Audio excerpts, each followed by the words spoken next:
Sahabat-sahabat Kristus yang kekasih, apa kabar?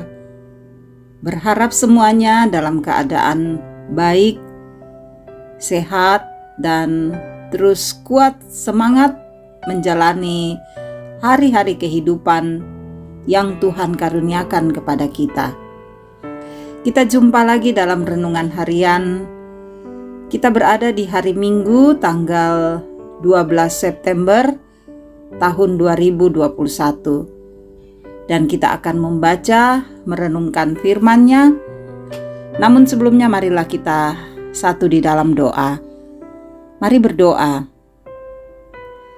Ya Allah, kami rindu untuk membaca firman-Mu. Kami tahu firman-Mu adalah pedoman di dalam kami menjalani kehidupan di tengah-tengah dunia ini. Biarlah Engkau Roh Kudus menolong kami, karuniakan hikmat-Mu, agar firman yang kami baca dan renungkan ini akan mengambil bagian dalam hidup kami. Kami akan kuat, tegar, dan juga semangat menjalani hidup karunia Tuhan. Bersabdalah Tuhan, kami siap menyambut firman-Mu. Di dalam nama Tuhan Yesus, kami berdoa dan bersyukur pada Bapa di sorga. Amin. Mazmur 119 ayat 169 sampai 176. Biarlah teriakku sampai ke hadapan-Mu, ya Tuhan. Berilah aku pengertian sesuai dengan firman-Mu. Biarlah permohonanku datang ke hadapan-Mu. Lepaskanlah aku sesuai dengan janji-Mu. Biarlah bibirku mengucapkan puji-pujian, sebab Engkau mengajarkan ketetapan-ketetapan-Mu kepadaku. Biarlah lidahku menyanyikan janji-Mu, sebab segala perintah-Mu benar. Biarlah tangan-Mu menjadi penolongku, sebab aku memilih titah-titah-Mu. Aku rindu kepada keselamatan daripada-Mu, ya Tuhan, dan Taurat-Mu menjadi kesukaanku. Biarlah jiwaku hidup supaya memuji-muji Engkau, dan biarlah hukum-hukum-Mu menolong aku. Aku sesat seperti domba yang hilang. Carilah hamba-Mu ini, sebab perintah-perintah-Mu tidak kulupakan. Demikian firman Tuhan yang boleh kita dengarkan pada kesempatan yang berbahagia ini. Haleluya. Amin. Sahabat-sahabat Kristus, tema kita hikmat di dalam firman. Kina belanna ungkamali kadanna puang. Sahabat-sahabat Kristus, seorang ahli sejarah bernama Anatoly Moskvina yang menguasai 13 bahasa asing. Ia ternyata adalah seorang yang mengerikan. Ia menggali mayat dan menjadikannya mumi. Saudara, Anatoly disebut sebagai orang yang cerdas, tetapi tidak memiliki hikmat. Lalu, dari mana hikmat itu? Dan bagaimana kita memperolehnya? Sahabat-sahabat Kristus, Mazmur 119 ayat 167 sampai 176 ini merupakan sebuah mazmur yang dapat menolong orang-orang percaya untuk belajar mengasihi Tuhan sebagai Sang Pemberi hikmat bagi kehidupan. Melalui peringatan titah-titah Tuhan, pengertian, puji-pujian, Taurat dan keselamatan, kecintaan pemazmur akan firman Tuhan tertuang dalam ayat 97. Mengapa ia mengasihi firman Tuhan? Alasannya sederhana saja, karena firman Tuhan mengerjakan yang baik dalam kehidupan orang yang mengasihinya. Firman Tuhan menjadikan anak-anak Tuhan menjadi lebih bijaksana dan berakal budi yang baik. Ketika seseorang membaca, merenungkan, dan melakukan firman Tuhan, maka Tuhan akan menolongnya menghadapi berbagai masalah hidup. Kita bisa jatuh karena kebebalan dan ketidakmengertian kita. Hanya firman Tuhan yang sanggup menjaga hidup kita. Saudara, Mazmur ini ditutup dengan sebuah pujian dan pengakuan bahwa pemazmur sangat merindukan dan mengharapkan campur tangan Tuhan di dalam hidupnya.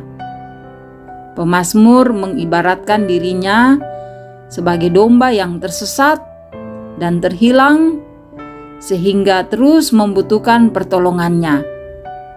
Nah, saudara, adakah kita juga terus menumbuhkan cinta akan firman Tuhan?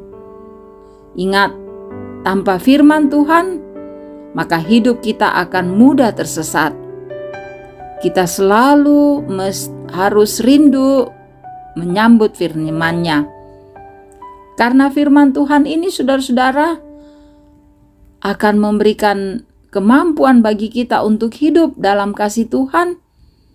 Dan ketika kita memahaminya, kita akan memperoleh hikmat dari firman-Nya. Sebab itu harus membiasakan diri membaca firman-Nya. Dari firman Tuhan kita akan memahami kehendak dan pikiran Tuhan. Semakin kita merenungkan dan melakukan firman Tuhan, kita akan ditolong untuk menghadapi beban-beban dalam kehidupan ini. Tanpa firman Tuhan, sekali lagi kita akan tersesat, tidak tahu apa-apa, hidup dalam kegelapan. Nah, karena itu, marilah kita terus belajar mencintai firman Tuhan sebagai satu-satunya sumber hikmat. Belajar untuk menyambut firman-Nya dan mau memberlakukan firman-Nya, maka kita akan mengerti dan memahami bahwa Tuhan akan menjaga kita dan memberi kekuatan menghadapi berbagai situasi musim kehidupan di dalam perjalanan hidup kita. Haleluya. Amin. Marilah kita satu di dalam doa.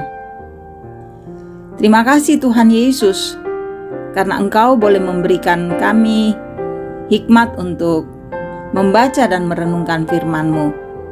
Biarlah firman-Mu tidak berlalu begitu saja dalam hidup kami. Ya Tuhan, tolong kami untuk menjalani kehidupan ini. Engkau tahu keberadaan kami, pribadi lepas pribadi, juga keluarga kami.